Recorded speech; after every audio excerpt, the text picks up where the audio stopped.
moi. Ah oui, allez-y, Madame Lopez. Oui, Monsieur le Vice-président, chers collègues, je tiens en fait à intervenir sur le dossier numéro 31, le gros dossier avec 148 millions d'euros, car je crois qu'il est emblématique de tout ce que nous dénonçons depuis des mois, voire des années, concernant la gestion de l'argent public par notre Conseil régional PACA. Il est en premier lieu intéressant de noter que ce dossier qui concerne la commande publique de formation ne nous est communiqué qu'à titre informatif. En effet, vous avez pris le soin, en vous appuyant sur l'article L 4231 du Code des collectivités territoriales en arrivant aux commandes du Conseil régional, de nous faire approuver dans l'urgence, donc en 2010, la délibération numéro 10-403 qui vous donne les pleins pouvoirs en la matière. Bon, je fais remarquer que nous avons voté d'ailleurs contre cette délibération du 26 mars 2010. Donc vous pouvez, grâce à ce chèque en blanc, on va dire, financer les organismes que vous voulez, autant que vous le désirez, aussi longtemps que cela vous agréera. Personne ici ne peut s'y opposer, ni nous, élus de l'opposition, ni même aucun de ceux qui se trouvent dans votre majorité. Vous nous avez confisqué, en effet, depuis le 26 mars 2010, tout pouvoir de voter contre, nous rendant impuissants à contrer vos choix et en nous reléguant au rôle de simples spectateurs. Pour moi, c'est un vol, un déni de démocratie perpétré, qui plus est avec préméditation, car le 26 mars 2010, c'était la première délibération de cette Assemblée nouvellement élue. Vous avez organisé, orchestré sciemment cette situation, vous en avez écrit le scénario et je trouve que c'est avec un certain cynisme que vous l'exécutez ici. Toutefois, même si nous ne pouvons pas voter, nous pouvons tout de même faire notre travail d'élu en étudiant ce qui se cache derrière un tel stratagème. Pour ce faire, j'ai analysé la commande publique de formation que vous nous présentez dans la forme et dans le fond. En ce qui concerne la forme du document, le document qui nous est communiqué tardivement est dense et sa lecture s'avère difficile. Cette difficulté, sans doute voulue, naît du fait que ce document ne présente qu'une partie de la commande publique. Par exemple, pour chaque organisme, on ne sait pas avec précision ce qui lui est attribué en globalité sur une année ou autre. Nous avons des montants globaux par domaine et non la ventilation précise de la somme allouée à chaque organisme. Un organisme peut se retrouver sur des pages différentes. Il n'y a pas de synthèse par organisme. Le taux horaire par stagiaire ne nous est pas communiqué, alors qu'est noté par action l'effectif conventionné. Résultat, on ne sait pas la somme globale que reçoit chaque organisme pour la présente commande. Nous n'avons pas le montant cumulé des actions financées par organisme qui nous permettrait, sur une période d'une année par exemple, de connaître le montant global déjà versé à cet organisme au titre de la commande publique régionale en cours. Je regrette également que nous ne soit pas communiqué ce que représente en pourcentage pour chaque organisme la part du Conseil régional en proportion de son chiffre d'affaires global. En clair, sommes-nous, pour un organisme donné, son seul ou son plus important financeur? On ne le sait pas. Sommes-nous en train de soutenir financièrement exagérément, si ce n'est abusivement, tel ou tel organisme de formation? On ne peut, par ces documents, le savoir. Maintenant, je vais vous parler du fond. Une première lecture nous amène à observer que la part allouée au Greta est bien trop importante. Il semble étonnant de vouloir financer des organismes qui utilisent les équipements publics, des lycées la plupart du temps, pour former des jeunes qui sortent généralement en situation d'échec de ces mêmes établissements. Comment prétendre arriver à corriger les échecs scolaires passés en conservant ces jeunes quelques mois supplémentaires dans des établissements qui furent le théâtre de leurs difficultés scolaires? De plus, il y a rupture d'égalité en matière de code des marchés publics avec les autres prestataires de formation qui sont, eux, des prestataires privés ne dispensant pas des mêmes facilités et des équipements publics.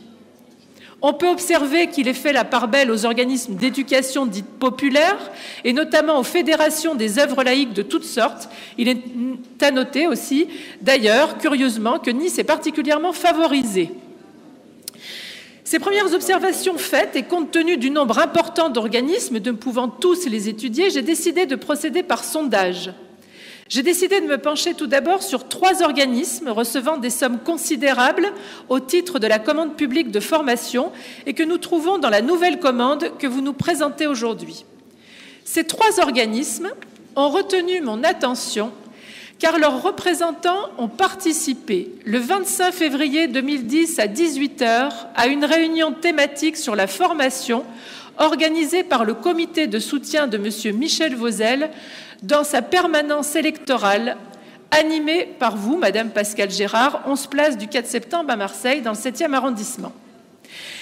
La question, par conséquent, que l'on peut se poser est: est-ce bien la place d'organismes de formation prestataires de la majorité PS au Conseil régional, quand bien même les représentants de ces organismes se présentaient au titre de leurs syndicats professionnels respectifs, comme l'UROF, la FFP et le GRAF?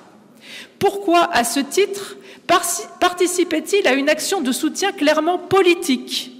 Leur participation a-t-elle généré pour eux une contrepartie financière en termes de part de marché?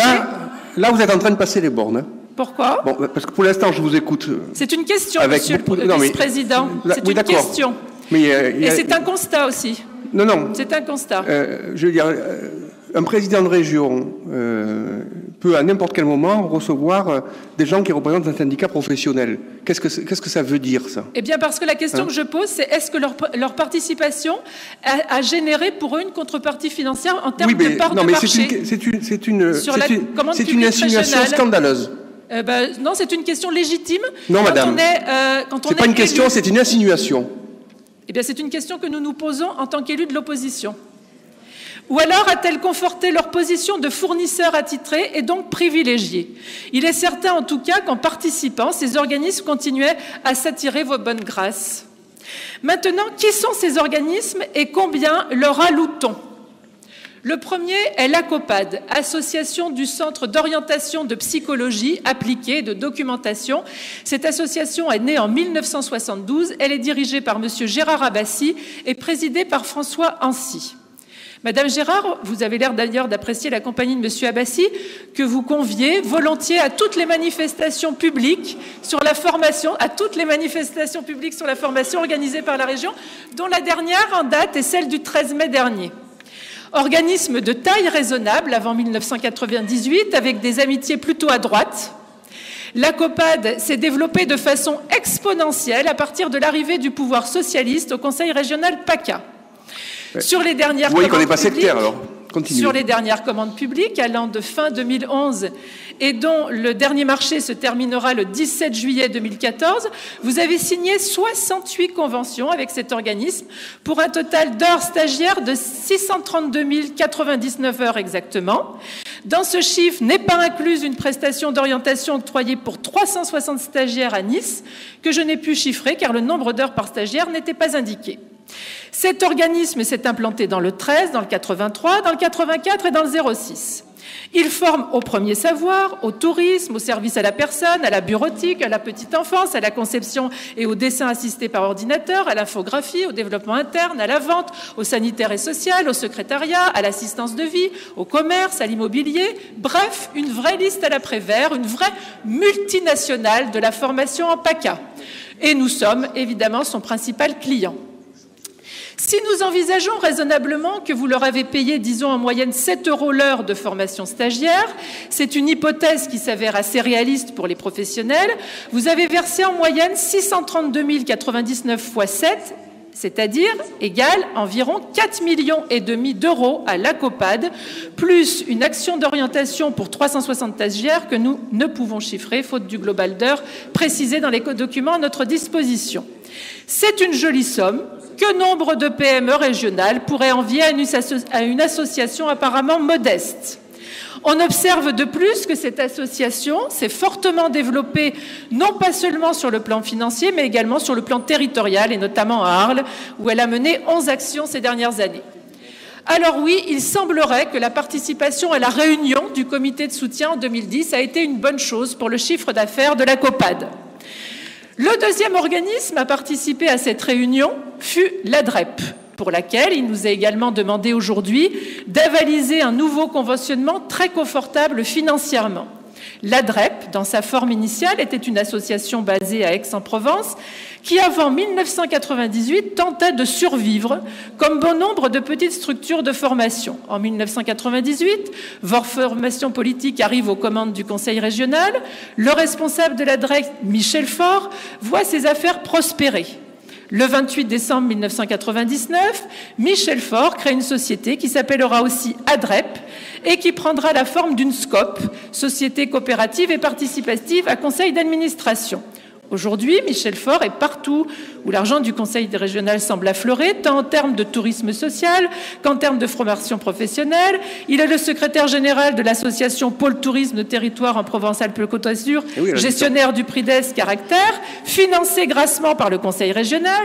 Il est aux côtés du président de cette association, qui n'est autre que Jean-Paul Giraud, ancien élu socialiste en Isère, mais surtout aujourd'hui directeur de cabinet de Jeanne Caselli. Pardon ? Allez-y, écoutez. Je sais pas, je dis la vérité, là. Je demande à la communauté urbaine de Marseille, voilà. Une seconde. Oui. Je demande aux collègues de la majorité, les règles sont ce qu'elles sont. Donc, pour l'instant, le Front National est dans son temps de parole, donc il n'y a qu'à le subir. Qu'à le subir.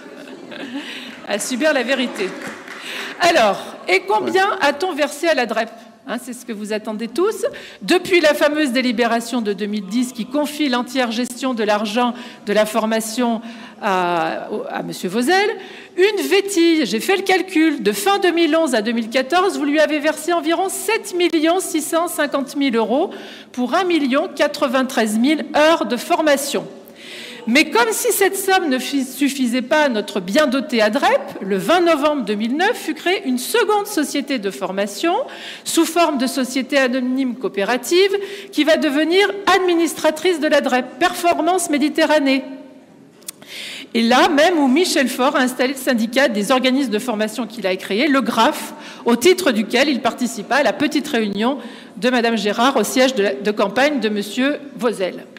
Que le monde est petit et que de liens étroits entre les uns et les autres. Je dois avouer que parfois il est difficile de s'y retrouver, mais bon, en y allant doucement, on y arrive.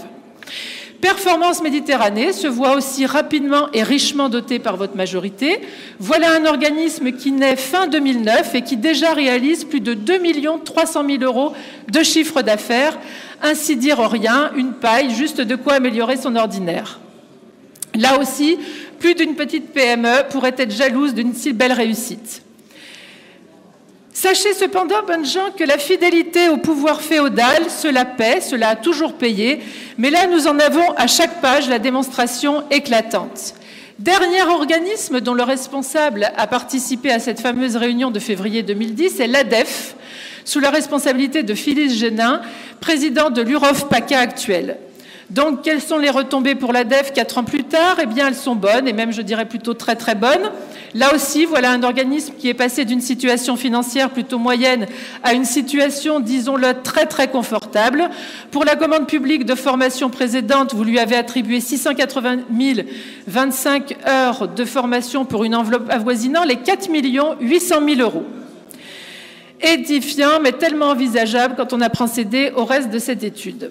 Alors, et comme si cela ne suffisait pas, vous aidez maintenant à l'implantation en région PACA de quelques amis en délicatesse avec la justice sur d'autres parties du territoire national. En effet, je suis atterrée de trouver dans les documents que vous nous présentez la société C3 Consultants Groupe Est. Vous savez qui est derrière cette entité, les poursuites judiciaires graves dont fait l'objet le dirigeant de cette société, d'autant plus qu'il est proche du Parti socialiste. C3 Consultants est prétendument un cabinet de placement de chômeurs qui a une société mère basée à Saint-Herplain en pays nantais. C3 Consultants Atlantique est dirigé par Thierry Frère. Ce messieurs créa la première entité du groupe en 2000 et très vite, en raison de nombreux et juteux contrats signés principalement avec Pôle emploi, mis en place un certain nombre de satellites, dont C3 Consultants Est en 2012. Or, ce groupe est au bord du gouffre. La société mère a été mise en redressement judiciaire le 5 février 2014 par le tribunal de commerce de Nantes, malgré un chiffre d'affaires de plus de 17 millions d'euros en 2012. Devant la gravité de la situation, l'administrateur judiciaire a préconisé d'étendre la procédure de redressement à l'ensemble du groupe, c'est-à-dire C3 Est, C3 Sud-Ouest et C3 Île-de-France. Le tribunal de commerce de Nantes s'est donné 1 mois de réflexion supplémentaire pour statuer sur le sort de l'entreprise au bord de la faillite. Le plus grave, cependant, est que le gérant de l'ensemble du groupe, dont C3 Consultant Groupe Est, Thierry Frère, est sous le coup de 2 enquêtes judiciaires très graves. Ces 3 consultants cherchent une porte de sortie et on dirait bien que vous lui en offrez une grande ouverte. Vous vous proposez de lui financer des actions d'assistante et d'auxiliaire de vie à Salon de Provence et à Vitrolles. Gap semble également avoir été choisi par le groupe pour son implantation dans le Sud-Est. Tout cela me paraît fort douteux et m'incite à demander à l'ensemble des élus de cette Assemblée de ne pas cautionner une telle démarche d'installation et d'enracinement local. Il y aurait encore beaucoup à dire et à éplucher dans cette commande de votre majorité qui semble bien peu regardante à la dépense et à l'utilisation de notre argent. Bref, à quelle mascarade nous faites-vous participer? Il serait temps que le peuple se réveille et arrête d'avaler toutes vos sornettes et vos belles paroles qui cachent une réalité bien moins reluisante. Évidemment, nous voterons contre ce rapport. Bien.